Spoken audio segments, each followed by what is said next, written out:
Vous écoutez Éveil des élites, le podcast officiel inspiré des enseignements du ministère des élites pour Christ. Un espace consacré à la révélation de Jésus-Christ de Nazareth et à l'action du Saint-Esprit dans notre génération. Disposez votre cœur, car une nouvelle dimension spirituelle commence maintenant. Aujourd'hui, j'aimerais parler à une personne qui semble calme à l'extérieur, mais qui, à l'intérieur, se pose 1000 questions. Et si cette situation ne changeait jamais? Et si cette mauvaise nouvelle annonçait quelque chose de plus grave? Et si je perdais mon travail? Et si mon foyer se brisait? Et si je n'arrivais jamais à accomplir ce que Dieu m'a promis? Parfois, il ne s'est encore rien passé. Mais dans notre esprit, nous avons déjà vécu le pire.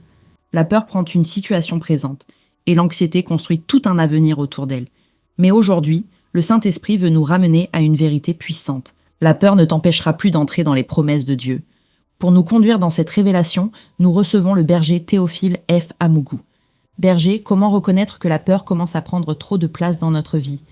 Merci sœur Sarah. Que la grâce de Jésus-Christ de Nazareth soit communiquée à chaque personne qui nous écoute. La première chose que nous devons comprendre, c'est que ressentir la peur devant une situation difficile ne signifie pas automatiquement que tu n'as plus la foi. Nous restons des êtres humains. Une mauvaise nouvelle peut te secouer. Un diagnostic peut te troubler. Une convocation peut t'inquiéter. Le silence d'une personne peut réveiller beaucoup de questions. Mais le problème commence lorsque la peur ne se contente plus de traverser ton cœur. Elle s'installe. Elle commence à commander tes pensées. Elle interprète chaque événement. Elle décide à ta place. Elle te fait abandonner avant même d'avoir essayé. La peur réagit à ce qui arrive, mais l'anxiété construit des raisonnements sur ce qui pourrait arriver demain. La peur entend un bruit. L'anxiété passe toute la nuit à imaginer ce qui pourrait se cacher derrière ce bruit. La peur voit un retard. L'anxiété conclut que tout est terminé. La peur reçoit une mauvaise nouvelle. L'anxiété commence déjà à organiser les funérailles de la promesse. Mais écoute-moi bien, ce que tu ressens aujourd'hui n'est pas nécessairement ce que Dieu a déclaré sur ton avenir. C'est très fort. Donc berger, la foi ne consiste pas à prétendre que tout va bien,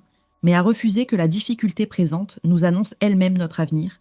Exactement, sœur Sarah. La foi ne nie pas le combat. Elle refuse simplement de donner au combat le dernier mot. C'est pourquoi 2 Corinthiens, chapitre 4, du verset 16 au verset 17, déclare « Nous ne perdons pas courage. Même si notre homme extérieur se détruit, notre homme intérieur se renouvelle de jour en jour. » Puis Paul ajoute que nos afflictions du moment présent produisent pour nous, au-delà de toute mesure, un poids éternel de gloire. Remarquez bien, Paul ne dit pas que l'homme extérieur ne traverse rien. Il ne dit pas que l'épreuve n'existe pas. Il dit qu'au même moment où quelque chose semble se détériorer à l'extérieur, Dieu accomplit un renouvellement à l'intérieur. Voilà ce que la peur ne veut pas que tu comprennes. Elle veut que tu regardes seulement ce qui se détruit. Dieu veut te révéler ce qui se renouvelle. La peur te montre ce que tu risques de perdre. Le Saint-Esprit te montre ce que cette saison est en train de produire en toi. La peur dit « c'est la fin ». Le Saint-Esprit dit « je suis encore à l'œuvre ». La peur dit « tu ne t'en relèveras jamais ». Le Saint-Esprit dit « ton homme intérieur se renouvelle de jour en jour ». La peur dit « cette affliction a annulé la promesse ». Mais la parole déclare « cette affliction ne représente pas la conclusion de ton histoire ». Elle peut même devenir, entre les mains de Dieu, le passage vers une gloire plus grande. Je veux donc parler à quelqu'un maintenant. Ne laisse pas ce que tu vois aujourd'hui effacer tout ce que Dieu t'a déjà montré. Ne développe pas une mémoire courte. Souviens-toi d'où Dieu t'a tiré. Souviens-toi de ce qu'il a déjà accompli. Souviens-toi des paroles qu'il a déposées dans ton esprit. Les hommes n'ont pas le dernier mot dans ta vie. Les circonstances n'ont pas le dernier mot. La peur n'aura pas le dernier mot. Jésus-Christ de Nazareth a le dernier mot. Amen. Et j'aimerais inviter ceux qui nous écoutent à écrire cette déclaration. Je ne perds pas courage. Mon avenir appartient à Dieu. Mais berger, certaines peurs semblent parfois plus anciennes que la situation elle-même. Elles reviennent dans une famille. Elles s'attachent à des paroles, à des pratiques ou à d'anciennes alliances. Comment ces réalités peuvent-elles maintenir une personne dans l'anxiété? Sœur Sarah, certaines peurs ne commencent pas toujours avec la situation que nous voyons aujourd'hui. La situation présente peut seulement réveiller quelque chose qui était déjà là. Dans certaines familles, on a grandi en entendant constamment « Fais attention, quelque chose de grave va arriver ». Dans notre famille, personne ne réussit longtemps. Si tu refuses cette cérémonie, tu vas souffrir. Si tu abandonnes cette pratique, tu vas mourir. Si tu ne portes pas cet objet, tu ne seras plus protégé. À force d'entendre ces paroles, la peur finit par devenir un héritage intérieur. La personne donne sa vie à Jésus-Christ de Nazareth. Mais certaines menaces continuent à parler dans sa mémoire. Elle aime Dieu, mais elle a encore peur de désobéir aux anciennes traditions. Elle prie, mais elle croit toujours qu'un objet peut mieux la protéger que Jésus-Christ de Nazareth. Elle vient à l'église, mais dès qu'on l'appelle depuis le village, son cœur commence à trembler. Voilà pourquoi certaines alliances du monde des ténèbres entretiennent la peur. Parce qu'une alliance ne cherche pas seulement à obtenir un acte. Elle cherche aussi à produire une soumission intérieure. Et la peur devient l'instrument de cette soumission.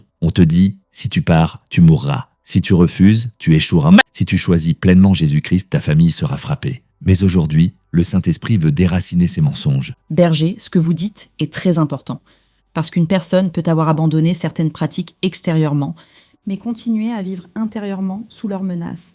Elle ne porte peut-être plus l'objet, mais elle porte encore la peur attachée à cet objet. Exactement, sœur Sarah. Et tant que cette peur reste dans l'âme, la personne continue à obéir intérieurement à ce qu'elle a pourtant quitté extérieurement. Mais écoute-moi bien, lorsque Jésus-Christ de Nazareth devient véritablement ton Seigneur, les anciennes menaces ne possèdent plus ton avenir. Tu n'appartiens plus à la peur, tu n'appartiens plus aux alliances du monde des ténèbres. Tu n'appartiens plus aux paroles prononcées sur ta famille. Tu appartiens à Jésus-Christ de Nazareth. La peur te dit « tu n'es pas protégé ». Mais Jésus-Christ est ton Seigneur. La peur te dit « les erreurs de tes parents vont obligatoirement se répéter dans ta vie ». Mais en Christ, tu es une nouvelle création. La peur te dit « tu vas finir comme les autres », mais le Saint-Esprit veut faire de toi une exception. Et je veux préciser quelque chose. Être délivré de la peur ne signifie pas que tu ne ressentiras plus jamais aucune émotion difficile. Cela signifie que cette émotion ne gouvernera plus tes décisions. Tu peux sentir ton cœur trembler et pourtant obéir à Dieu. Tu peux avoir des questions et pourtant continuer à avancer. Tu peux traverser une période difficile et pourtant déclarer « je ne perdrai pas courage ». Parce que le courage n'est pas l'absence totale de peur. Le courage, c'est la décision de continuer avec Dieu malgré ce que la peur raconte. Amen.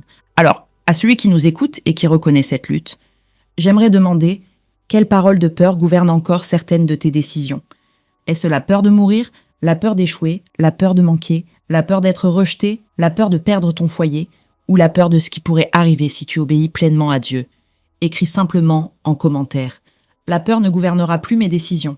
Oui, sœur Sarah, et cette déclaration doit devenir une décision, parce que beaucoup de promesses restent inaccessibles, non pas parce que Dieu les a retirées, mais parce que la peur empêche la personne d'avancer. Dieu ouvre une porte, mais la peur dit « n'entre pas ». Dieu présente une opportunité, mais l'anxiété imagine déjà l'échec. Dieu demande une obéissance, mais les anciennes menaces reviennent. Dieu dit « avance », mais la peur dit « reste là où tu es ». Voilà pourquoi la destruction de la peur est directement liée à l'accessibilité aux promesses. La peur ne détruit pas toujours la promesse, mais elle peut te maintenir loin d'elle, elle peut te faire abandonner avant le témoignage, elle peut te faire retourner en arrière au moment où Dieu voulait te faire traverser. Elle peut transformer un délai en condamnation, elle peut te faire prendre une affliction momentanée pour une sentence définitive. Mais la parole dit « cette affliction est momentanée, elle produit un poids éternel de gloire ». Cela signifie que ta souffrance ne doit plus seulement te faire demander « Pourquoi est-ce que cela m'arrive ?» Elle doit aussi t'amener à demander « Saint-Esprit, qu'est-ce que tu veux produire en moi à travers cette saison? Quelle force intérieure es-tu en train de développer? Quelle dépendance es-tu en train de briser? Quelle promesse dois-je maintenant regarder avec des yeux nouveaux? Je prophétise en esprit et en vérité que toute peur entretenue par les anciennes alliances perd son autorité. Toute menace qui continue à parler dans ta mémoire est réduite au silence. Toute parole qui te faisait croire que tu mourrais si tu choisissais pleinement Jésus-Christ est détruite. Toute anxiété qui paralysait tes décisions est renversée. Au nom puissant de Jésus-Christ de Nazareth, tu ne vivras plus sous la menace, tu ne marcheras plus sous la terreur, tu ne regarderas plus demain comme une condamnation. Le Saint-Esprit renouvelle ton homme intérieur, et la peur ne t'empêchera plus d'entrer dans les promesses de Dieu. Berger, avant de terminer, j'aimerais revenir sur cette promesse. Si la peur nous a longtemps empêchés d'avancer, comment reprendre maintenant le chemin vers ce que Dieu a préparé pour nous? Sœur Sarah, tu dois arrêter d'attendre que toute peur disparaisse avant d'obéir à Dieu. Parce que parfois, la porte s'ouvre pendant que ton cœur tremble encore. La foi consiste alors à dire « Je ressens cette inquiétude, mais elle ne décidera pas à ma place. Je vois l'affliction, mais je crois que Dieu produit une gloire plus grande. Je ne comprends pas encore tout, mais je ne perdrai pas courage. Ce qui t'a fait pleurer ne doit plus devenir une raison d'abandonner. Que cette douleur devienne un lieu de prière. Que ce rejet devienne une occasion de grandir. Que ce retard développe ta persévérance. Que cette saison te rapproche du Saint-Esprit. Et surtout, ne confonds plus une étape difficile avec la fin de la promesse. Joseph a connu la prison, mais la prison n'était pas sa destination. David a connu la poursuite, mais la poursuite n'a pas annulé son onction. Les disciples ont connu la tempête, mais Jésus-Christ de Nazareth était encore dans la barque. Je parle donc à quelqu'un aujourd'hui. La peur ne fermera plus la porte que Dieu ouvre devant toi. L'anxiété ne volera plus ton obéissance. Les anciennes menaces ne contrôleront plus tes décisions. Tu avanceras avec le Saint-Esprit. Tu reprendras ce projet. Tu retrouveras le courage de prier. Tu retrouveras le courage d'espérer. Tu retrouveras le courage de croire aux promesses de l'Éternel. Amen. Et là où tu nous écoutes, déclare avec nous. Je ne perds pas courage. La peur ne gouverne plus mes décisions. Les promesses de Dieu me sont accessibles en Jésus-Christ de Nazareth. Avant de nous quitter, nous allons invoquer ensemble. Ne reste pas seulement à l'écoute. Pense à cette peur qui revient dans ta vie, à cette situation qui nourrit ton anxiété, et à cette promesse devant laquelle tu hésites encore. Là où tu te trouves, répète cette invocation après le berger. Que chaque parole devienne ta propre déclaration devant Dieu. Alors, là où tu es, répète cette invocation après moi. Saint-Esprit, je te dis merci. Merci parce que tu es avec moi. Tu connais mes combats, tu connais mes inquiétudes, tu connais les pensées qui troublent mon cœur. Aujourd'hui, je refuse que la peur gouverne ma vie. Je refuse que l'anxiété décide de mon avenir. Jésus-Christ de Nazareth est mon Seigneur. Il est mon courage. Il est ma paix. Il est ma protection. Je renonce à toute parole de peur prononcée sur ma vie. Je renonce à toute menace qui parle encore dans ma mémoire. Je renonce à toute alliance du monde des ténèbres qui entretient la peur et l'anxiété en moi. Par l'œuvre accomplie de Jésus-Christ de Nazareth, son autorité est détruite. Saint-Esprit, renouvelle mon homme intérieur, restaure mon courage, restaure ma paix, restaure ma capacité à croire et à avancer. Je ne prendrai plus une affliction momentanée pour la conclusion de mon histoire. Je ne perds pas courage. La peur ne gouverne plus mes décisions. L'anxiété ne contrôlera plus mon avenir. Les promesses de l'Éternel me sont accessibles en Jésus-Christ de Nazareth. Même lorsque mon cœur tremble, je continuerai à obéir. Même lorsque je ne comprends pas tout, je continuerai à croire. Toute autorité de la peur est brisée. Toute anxiété qui paralysait ma vie perd sa puissance. Mon homme intérieur est renouvelé. Mon courage est restauré. Ma paix est restaurée. Et je marche désormais vers les promesses de Dieu. Au nom puissant de Jésus-Christ de Nazareth, ainsi soit-il. Amen. Amen. Merci d'avoir participé à cette invocation et d'avoir écouté Éveil des Élites. Retiens cette vérité. Ce que tu traverses aujourd'hui n'est pas la conclusion de ton histoire. Écris en commentaire. La peur ne gouvernera plus mon avenir. Partage cet épisode avec une personne qui a besoin de retrouver le courage d'avancer. Que la souveraineté du Saint-Esprit soit établie dans ta vie, dans ta famille et dans les nations. Shalom.